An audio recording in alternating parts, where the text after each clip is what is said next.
there was a point in time where behavior actually cared about balancing the game, but now it's obvious that they've just given up on survivors.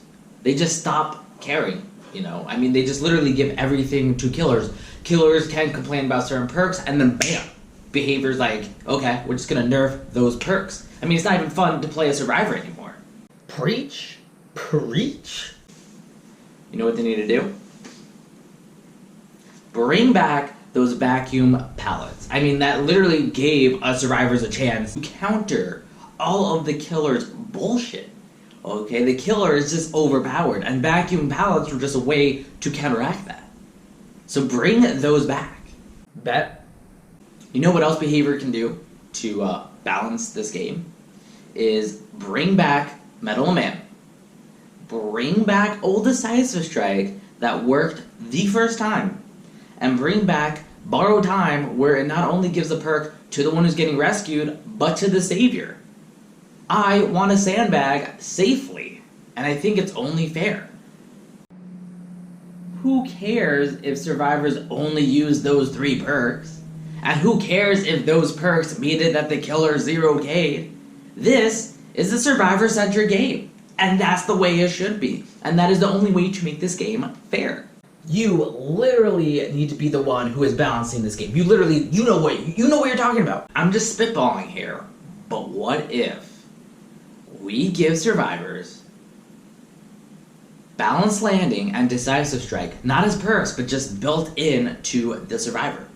This would allow survivors to play with other perks and actually use other perks that aren't being used. And this would allow survivors to have another fair chance against killers to get away.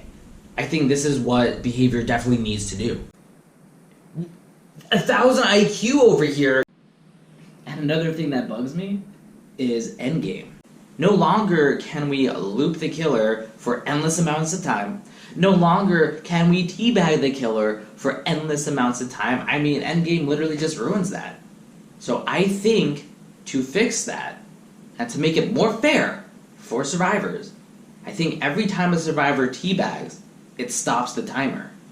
And if the killer happens to be looking at said teabag, it adds more time to the timer.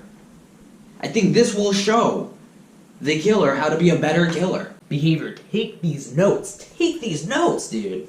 What if, to prevent killers from DCing, that behavior installs a virus every time they try to DC and makes it that the computer can't DC, that it stays inside the game and they can't do anything else, so they can't leave. And on top of that, if they try to pull the cord from the computer, try to take out the batteries, this virus should make it that it gives the computer, as long as the game is running, unlimited power to make sure that the killer stays within the realm of the game. And I obviously know what I'm talking about because I only play killer when there's a daily and I cannot get rid of it. And that's literally once, maybe every 3 months. So I think I have a fair sense of what killers go through.